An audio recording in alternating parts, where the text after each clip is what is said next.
All right. Myself. Okay, everybody, welcome to this month's edition of the live Q&A call for the Technical Experts Leadership Accelerator. Just a reminder, so if you have a question, you can ask that question in two ways. You can type it in the chat, and my mom, who I'll introduce in a second, my mom will be reading the chat if you have any questions. Also, you can raise your hand. You can use the reaction button and raise your hand and ask it to me verbally. And you do not have to be on camera. So I pinned myself to the camera. So you don't have to be on camera for the recording if you choose not to. So no problems there. So, okay, so let's start by introducing Mom. Hi, Mom. How are you? Oh, hi. I'm fine. Thank you. Good. What's been going on? If you wouldn't mind, I'd like to celebrate a little win. Please kind do. of a big win, well, a medium-sized win.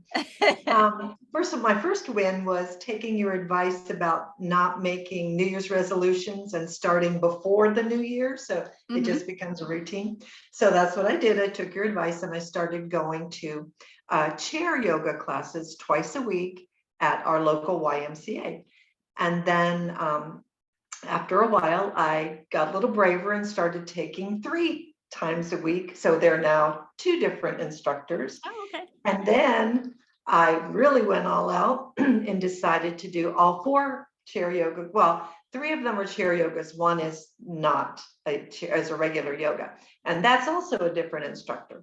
And so now I'm very excited to say that I am completely out of the chair and onto the mat. Now, occasionally I have to reach for the wall, but for the most part, I am out of the chair and on the mat. So I'm very excited about that. Congratulations. Well, that is very good news and absolutely a huge win as far as I'm concerned. I think that's a great thing to celebrate. I think, there's a lot there to celebrate. There's the making a commitment to starting something new. Then there's the making a commitment to do it regularly. And then you've actually increased your kind of frequency.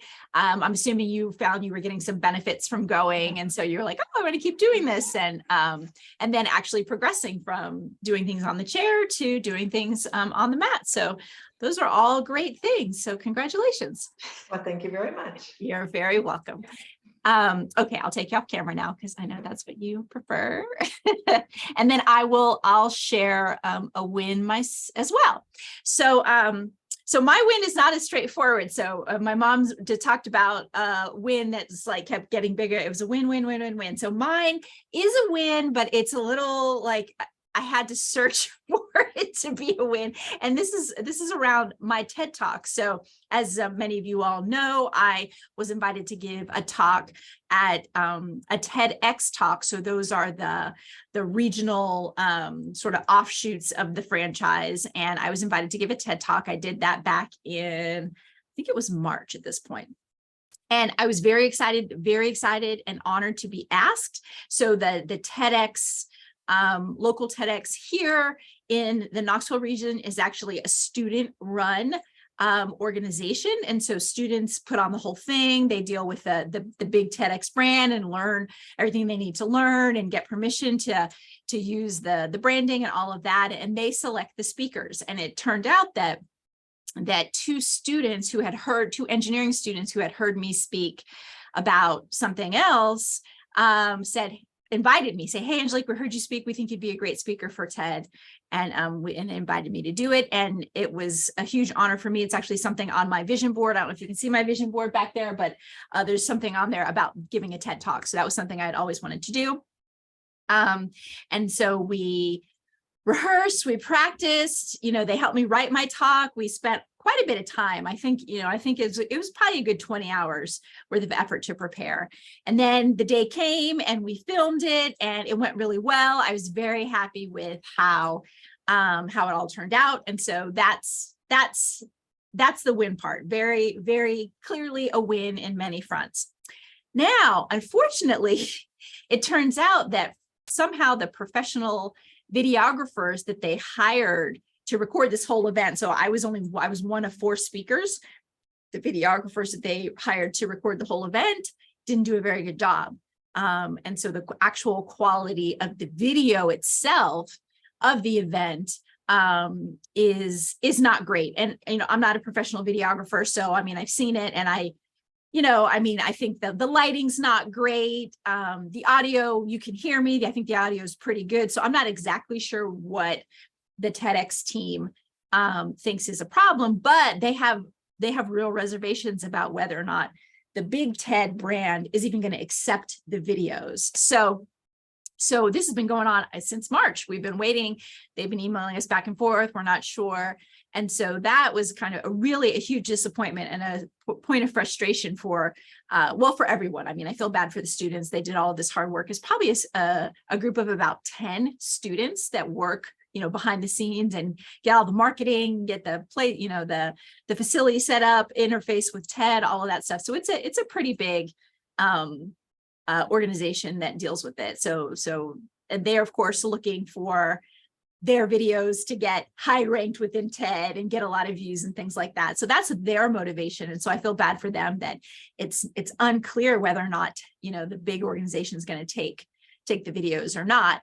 But nevertheless, I have the videos, it's produced, they put their, intro and outro, and it's officially a TED video. And so I have that copy of it that I just keep for myself. And I just decided to go ahead and start sharing it with people. So I put it on my LinkedIn profile because it's like I did it and I really put a lot of thought into what I wanted to say. I think I have an important message. I really care deeply about, people like you that are on this, that are watching these Q&As, just, the lack of leadership that I think we get. Oftentimes we don't get great leaders as those of us in the scientific and engineering realm. And then those of us who want to become good leaders. And so I talk about that in that talk, and it was important for me to share my message. So I just decided I'm going to take it, even though it's not, great quality. And even though it's not linked directly to the TED website, it's still, it's still a TED Talk. So I decided to just go ahead and use it. And so I put it up on my LinkedIn profile. And what do you know, within 3 days, somebody reached out and was like, I saw your TED Talk. Would you come and, we're interested in hiring you to speak. And so I was like, oh, okay, well, maybe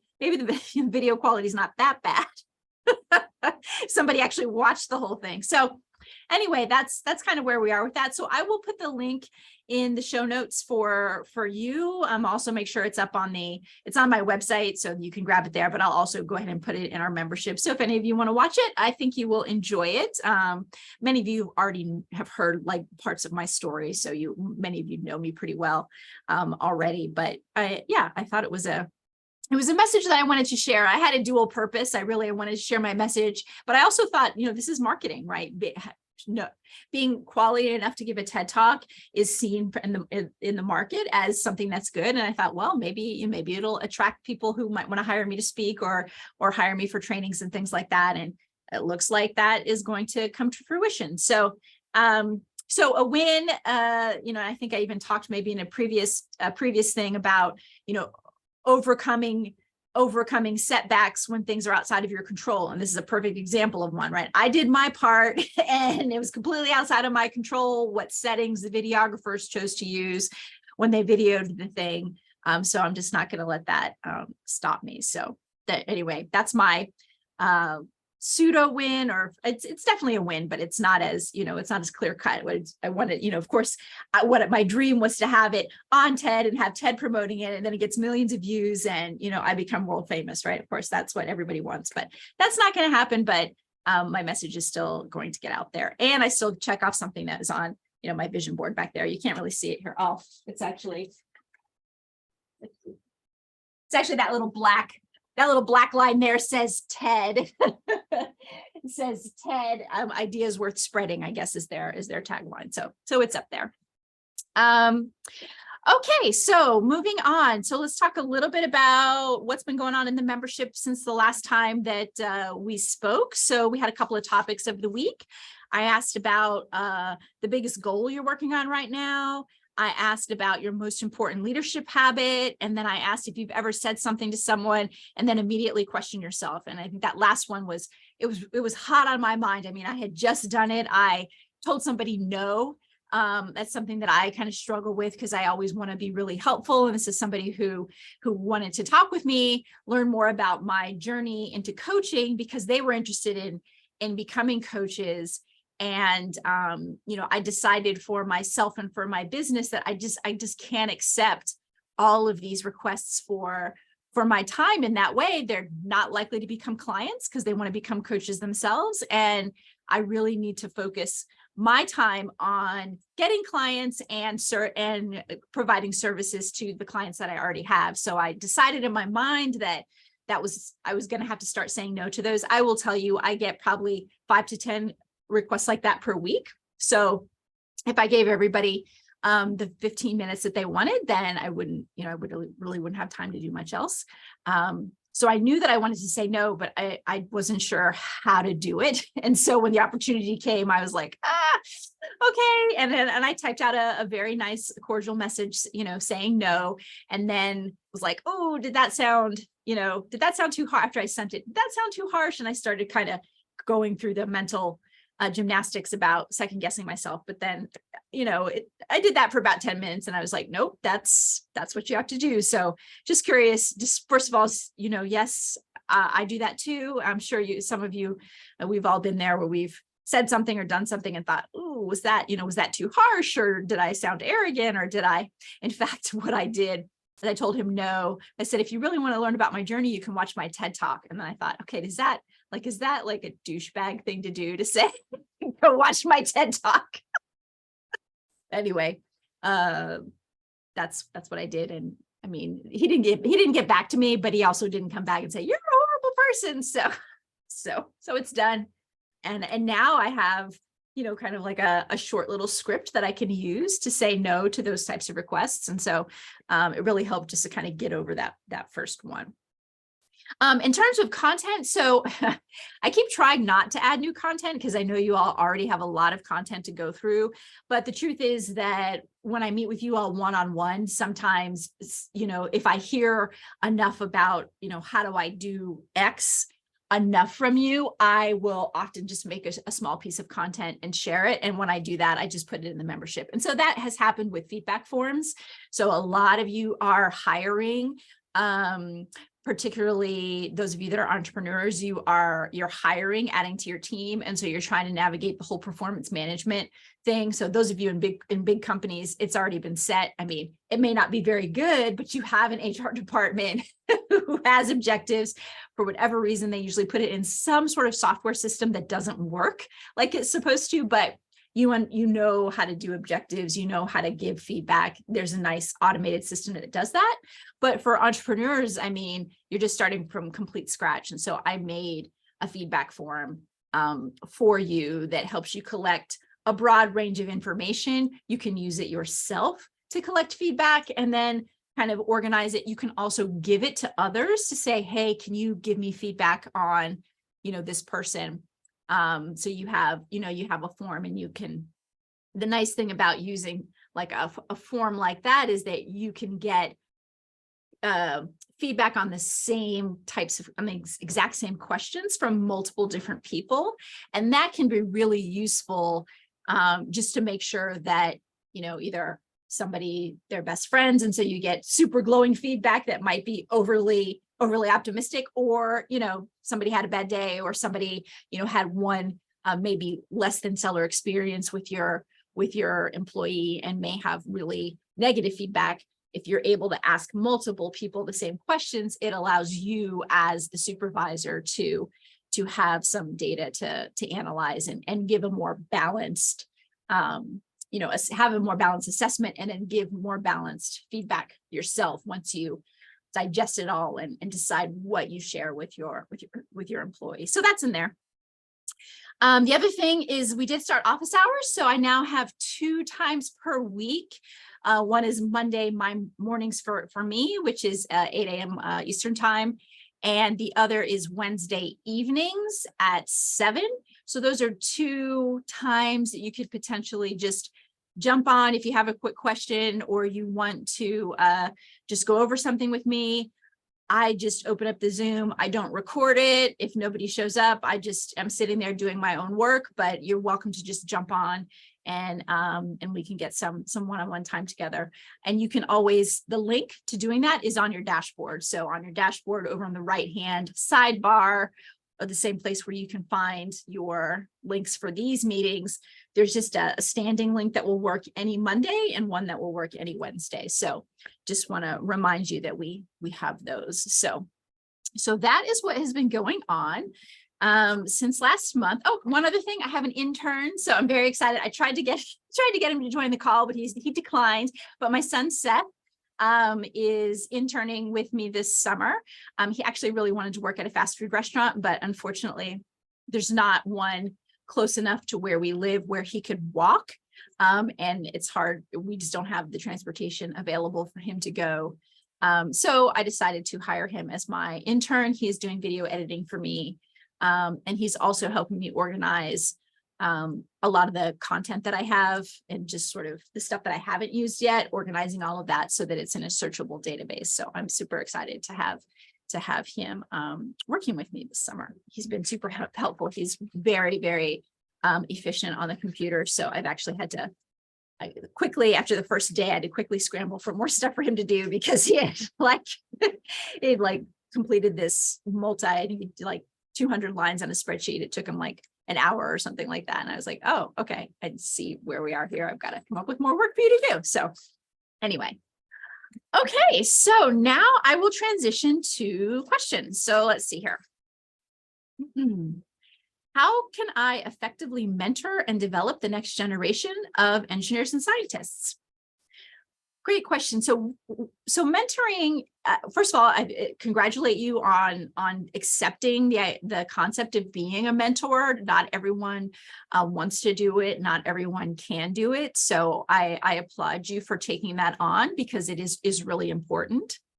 And mentorship takes on, I consider, 2 aspects. So one is, you're sharing your experiences, you're sharing both the good and the bad to the extent that you're willing to do that. You're sharing your perspectives on the organization, you're sharing your perspectives on your field, etc. And so that will help, that will definitely help your mentees if you share what you know. The second part of mentorship is really understanding what they need. And that is where getting some input from their supervisor can be helpful if they're willing to share. And also really asking questions and probing your mentee for what they want to work on, why what they want to work on is important to them, and what challenges they're having, what has worked well for them, etc. So those are the two kind of key aspects of, I think, the content of mentoring: sharing your own ideas and then probing for what your mentee cares about. And then one piece just around the approach. I think that mentors often are too forthcoming with advice, meaning you hear your mentee say something and you say, oh, here's what you need to do. Immediately say, oh, here's what you need to do. And that really doesn't give the mentee an opportunity to kind of come up with their own solutions and their own ideas. So what I always recommend is that mentors start first by asking, okay, well, what have you already tried? What are you thinking could work? And helping them to explore their own options first, and then kind of throwing out, okay, well, this is what worked for me. You might also consider that. And that just helps the mentee, I think, feel like they have some more ownership over the different things they're going to try to do, the different solutions, than just simply relying on you for the answers and then doing exactly what you said. Because truth be told, they're having a different experience that you had, even if they're in the same industry, even if they're in the same role that you had, 6 months ago or years ago. They are truly having a very different experience with that than you did.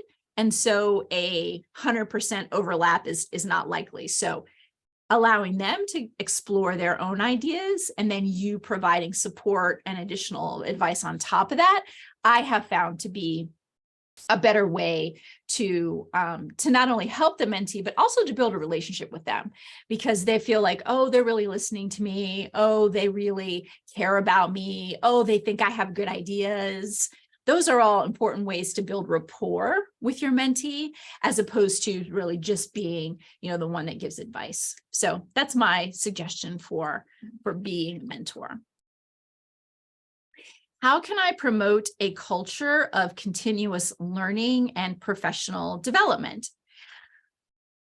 On the topic of continuous learning, I think that you should really include, as on a regular basis, a review of programs, projects, etc. So I've talked about this before. I call it the hot wash, but this is very simply taking any initiative and doing a quick analysis of, okay, what went well and what are things we need to take a look at.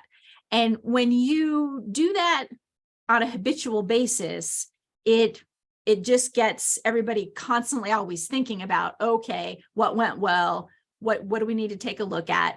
And then when you do that, you say, oh, okay, well, if this didn't go so well, maybe we need to learn some new things.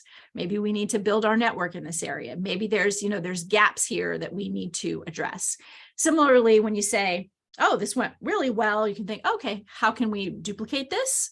Which will require, or try it in a different area, which will require some testing and hypothesis and learning. And so just having that as a habit. So when I say habit, I mean, I think you really need to be doing this on a monthly basis.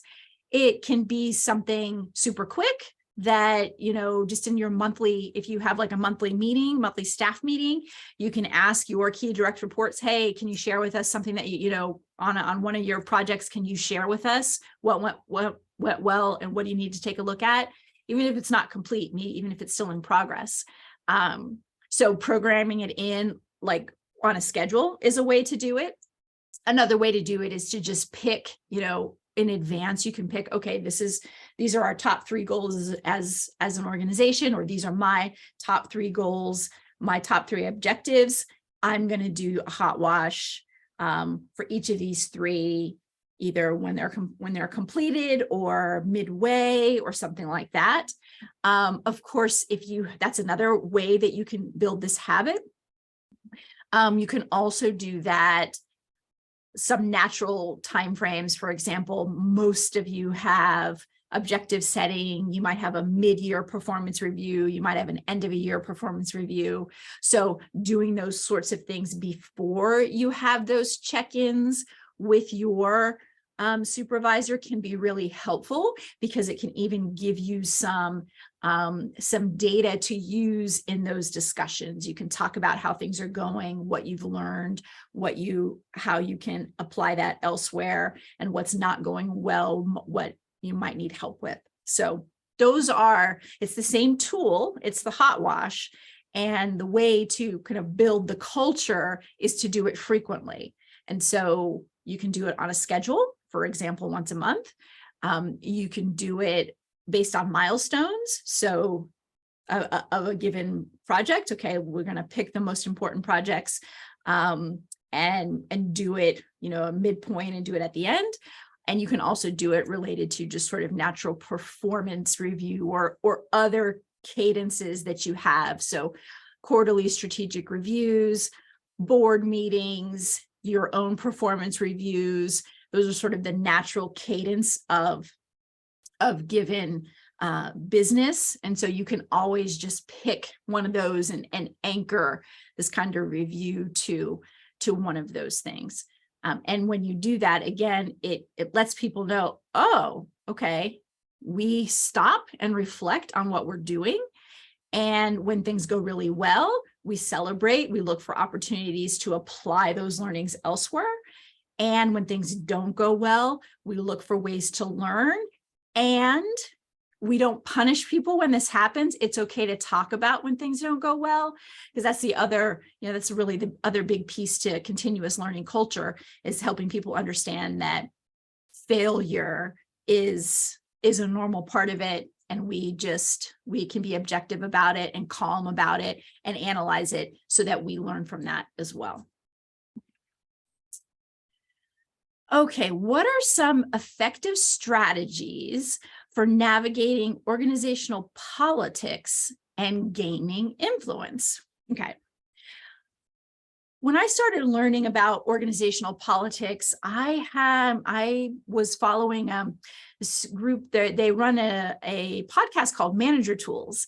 And even before I became a manager, started listening to them. And I really felt like I really liked the way they approached management in general, but also politics. And so one of the things that they said that really helped me think through this is they said, just replace the word relationships for politics. So anytime you think about office politics, it has like this negative connotation, like, oh, it's wrong, it's bad, it's just a power grab. And, we have all these negative feelings towards this idea of politics.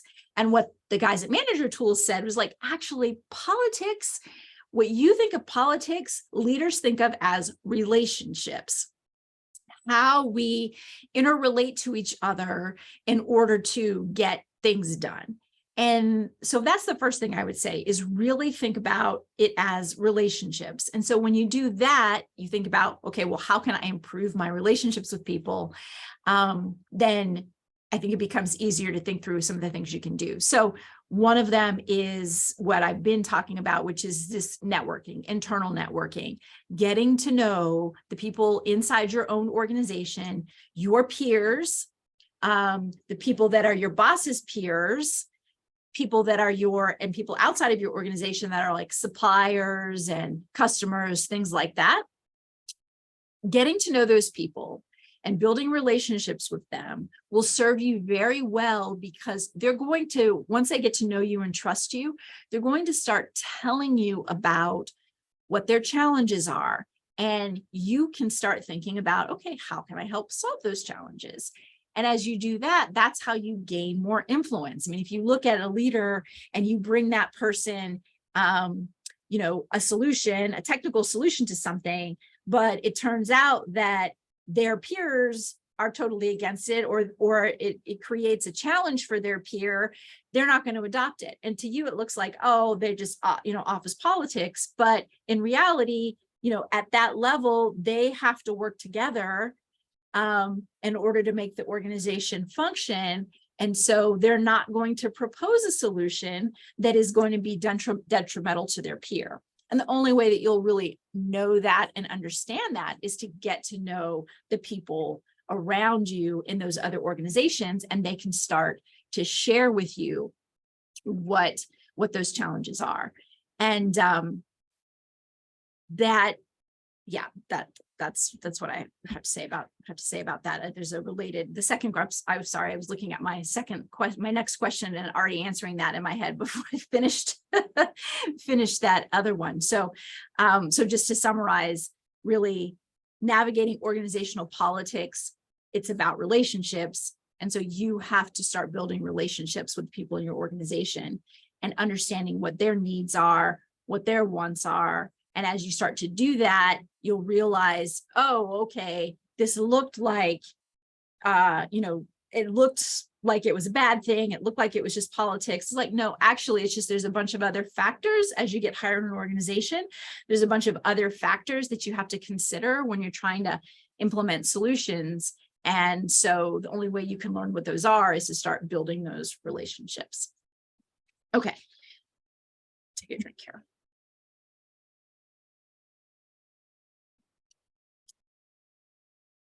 What strategies can I use to persuade management to consider different research priorities? So this is related to the question I just answered, and that's why I was sort of jumping the gun here. So the other thing you need to do when you're trying to persuade management is to understand really the broad implications of whatever you're trying to do.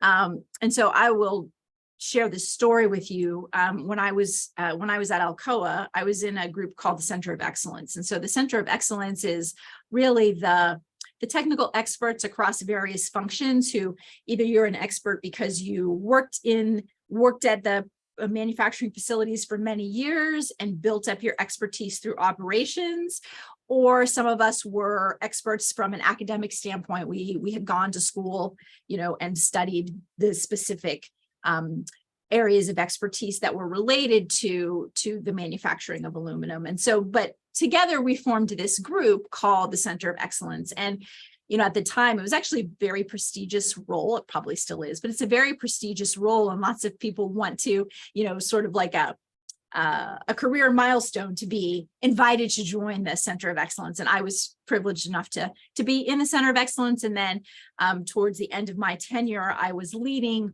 one of the branches of the Center of Excellence, which was the Technology Development Group.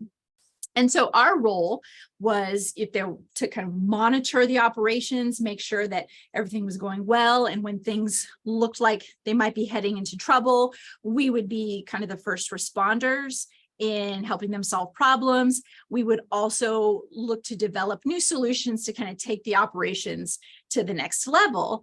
And it was a very, as I said, prestigious role. It had been around for many, many years. And it was something that people wanted. It was a type of role people wanted to have. Well, along the line, we got it was under new leadership. We got new head leadership of Alcoa, and this person had no background on the Center of Excellence, right? So he didn't care that there was this long history, that we were all experts, and that we, it was a prestige role. I mean, he didn't care. He cared about whether or not we were effective. And so one of the things he did when he came in is he had all of his sales and technical support people, the people who worked with external customers, he had them all evaluated by customers, and there were a bunch of surveys done, and they were collecting data. And once he was done with them, he kind of came to the Centers of Excellence, and he was like, hey, you all are basically technical support. You just have internal customers. I kind of want to collect the same data about you all.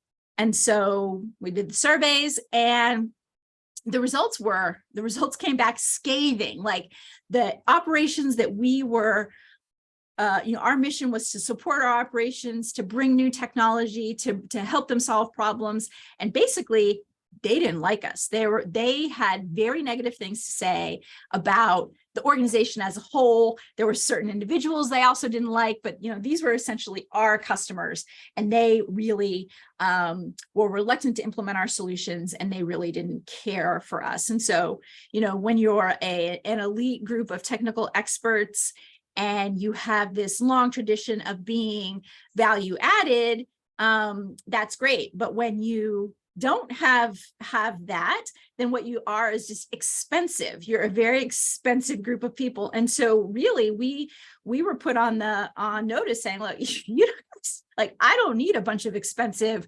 PhDs and senior level technical people from the operations if you aren't serving your customers. And so we were kind of put on notice of look, I'm probably going to give you 12 to 18 months to turn this around. And then if you don't, I don't think I really need this organization. And so of course we're all panicked, right? Because we went from being the elite prestige to being overhead. So, and I just happened to, because I actually networked, like I tell you all to do, I had a relationship with a different center of excellence. And I said, hey, we're having this problem. And they're like, oh, we are too. We just finished this training and we think it's really going to help. And I was like, okay. And so the training was actually a sales training. And they said, it's really, we took it about 6 months ago because they were a little bit ahead of us. And it's really starting to turn things around. And so I suggested to my boss at the time that maybe we consider taking that training and see if we could get the same results. And so the training was a sales training. It was really interesting. And it was about how to really understand your customers' needs and provide them with solutions to their needs, and build better relationships with customers. And it was really interesting. So we took the training, and one of the first parts is customer discovery. And so how can you ask questions to really understand what your customers need? And when we actually implemented it, what we found was really interesting. So, we started out with, you center of excellence guys, you come up with all these technical solutions.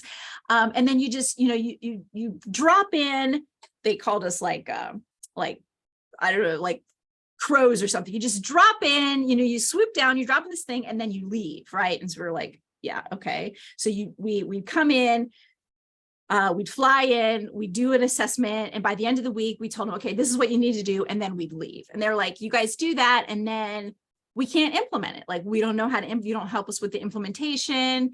And it was like, oh, okay. So the problem the problem in this case isn't our solution. They didn't have any problems with the technical solution.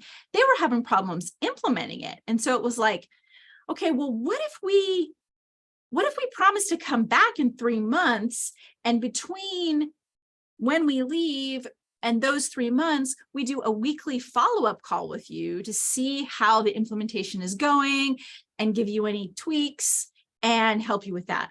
And they're like, yeah, that would be really, really helpful. And now all of a sudden, that we solved that problem. Was not a technical problem. It wasn't the solution. It was the implementation. And then another one would say, yeah, you come up with this solution, but and you talk all this, technical stuff, but my frontline supervisors, they don't even understand what you're talking about. And I have to try to convince them to do something different. And all I have is this fancy technical language. And it was like, oh, okay. So once again, it's not the solution that you have a problem with. It's that you need help with, convincing your supervisors. Well, okay, well, what if we, before we leave, we do a layperson friendly version of our presentation, and we talk directly with your supervisors. Would that help? And they're like, yeah, that would really help a lot. And he said, oh, and what if we actually did a couple of sessions of technical training with your supervisors, so they would actually start to better understand the fundamentals a little bit? And they're like, oh, okay, so you've got your solution. You're gonna explain it to my supervisors, and then you're actually gonna help me upskill my workforce. We're like, yeah, we can do that. And then the last one that came up a lot well, actually, there's two more. So another one that came up a lot was, yeah, we hear what you're saying, but like, we don't want to be the only ones that implement this. This is a little bit different. We don't want to be the only ones that implement this. And we're like, oh, okay, well, we actually just implemented this solution at this other facility. What if we arrange a call for you to meet that engineer over there, and you guys can have a conversation about it? And so it's like, oh, okay, you're going to help us. You're going to give us this solution, and you're going to help me build my professional network with people that are just like me. Like, yeah. Oh, okay. And then the last one was like, we hear what you're saying. You keep telling us, you keep trying to convince us of this solution. But man, my boss, like, she doesn't want to see any more changes. Or, yeah, I hear what you're saying, but my boss, has bigger priorities. And it's like, and she really wants help on this other thing. And we're like, oh, okay. Well, what if we meet with your boss once a quarter, listen to what her challenges are, and make sure that she prioritizes the different solutions, and we can even help her with the other thing. And they're like, yeah, so just by asking those questions and recognizing that, oh, we came in with a technical solution. And when we, based on our point of view, because we're the scientists, we're the technical group, we can diagnose this problem. We understand how to fix it from a technical standpoint. And we were spending years trying to convince you that you need, trying to convince our customers that they need to implement this, completely unaware of these other challenges that they were having. And then once we learned what those were, we're sort of like, all of this other stuff is like easy and mostly cheap.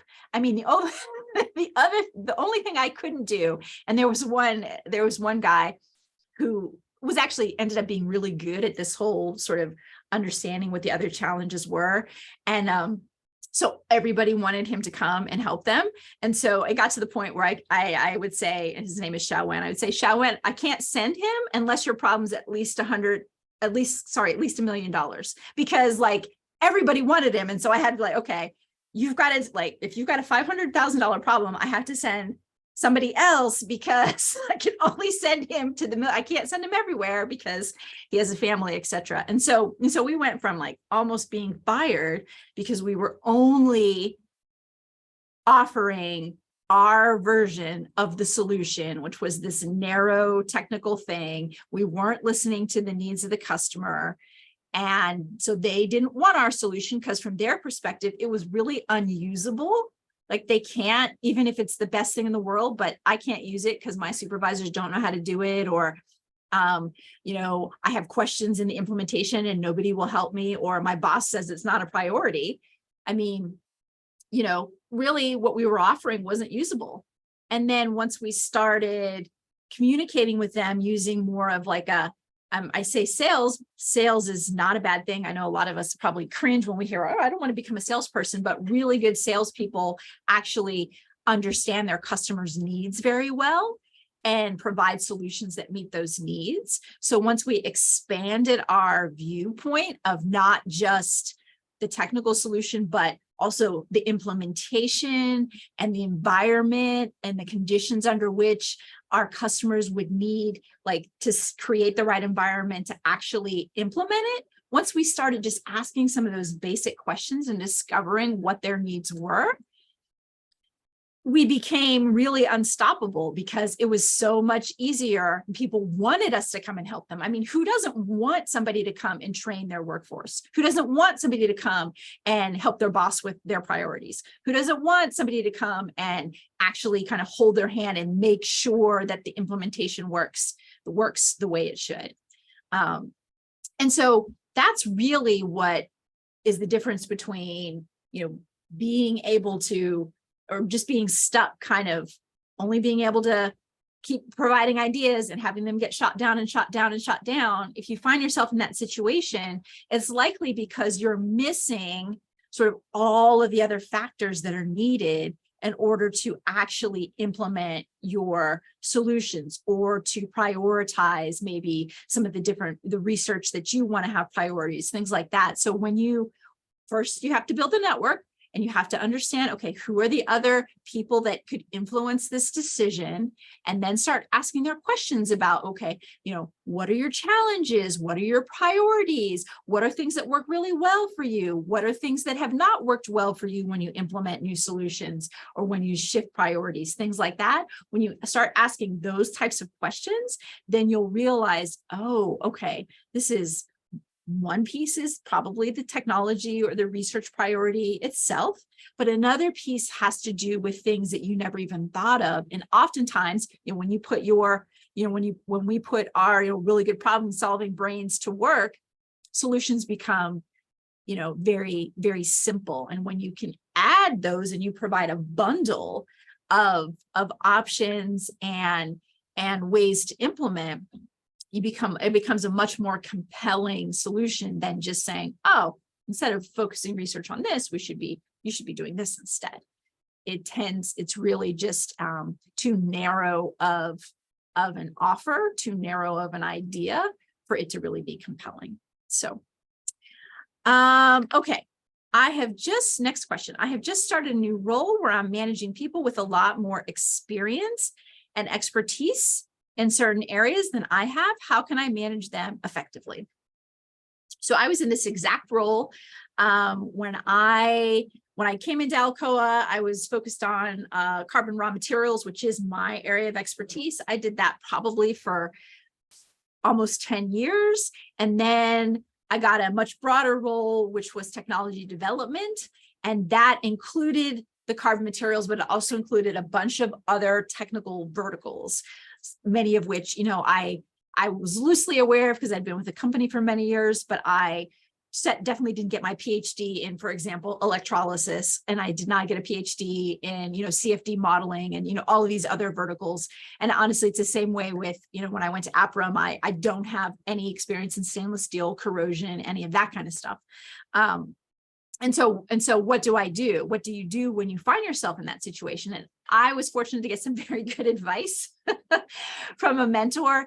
And he told me that I'm there for a different reason. He said, you are not there to become the expert in these verticals. You are there to lead the organization, which is a different mandate. It's a different skill set. And so what you need to do is, one, as often as you can, express appreciation for their area of expertise, how important it is to the organization, to the extent that you can ask them to kind of give you some light tutorials in certain areas, be forthcoming and say, hey, I'm not an expert in this area. Do you mind sharing, a few things you think I should know, etc. So one is to really express appreciation for their skill set.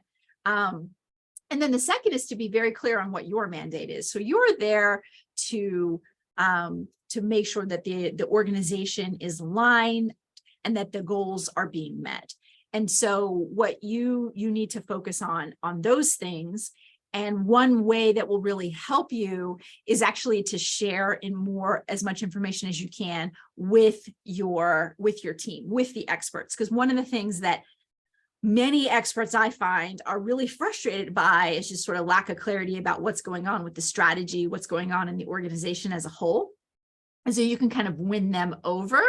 If there is any friction, you can win them over by being the one to share that information with them.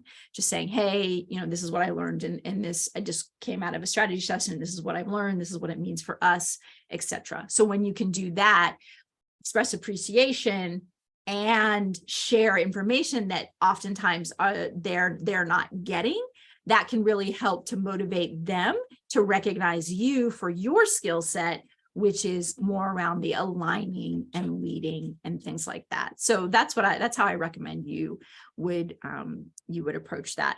What I don't recommend is trying to get into deep technical arguments with the experts. It doesn't work. And you and I both know that doesn't work. I mean, you think about any time people have challenged you with your area of expertise, and it can get ugly really, really quickly. And I mean, I know that even for myself. I mean, what do? We just go deep into the jargon and try to just overpower people with jargon, and can get really defensive and really combative. And so you don't want to put yourself in that situation because you won't win. They're experts. So don't even try to get into that kind of conversation with them. Focus on what you're there for. And it definitely can feel very weird, especially the first time you're doing it, because you're so used to being called upon for your technical expertise. It can feel like, well, why am I here if all I do is be the one to call the expert? And sort of like, you just feel like this middle person, all you're doing is conveying information. But what you need to do is quickly start leading, really start recognizing where there's efficiencies that can be put into place, recognizing where there might be skills and talents in the team that are being underutilized, and, recognizing where they might be able to help with other priorities. And once you start doing that, which is more in the aligning and leading space, you'll start to close the gap of this feeling of, okay, I'm not really doing anything. I'm not being asked for my technical expertise. I'm like just managing. Don't underestimate how important that quote unquote just managing is, by, as I said, aligning, coordinating, identifying efficiencies, etc., but also sharing information with your team, because they probably have not been getting what they've needed. And so you can win over people who might be skeptical because you don't have necessarily their level of expertise. You can win them over by being the one that really shares information, strategy, priorities with them, and really appreciates the expertise that they have. Okay, so those were the questions that I had.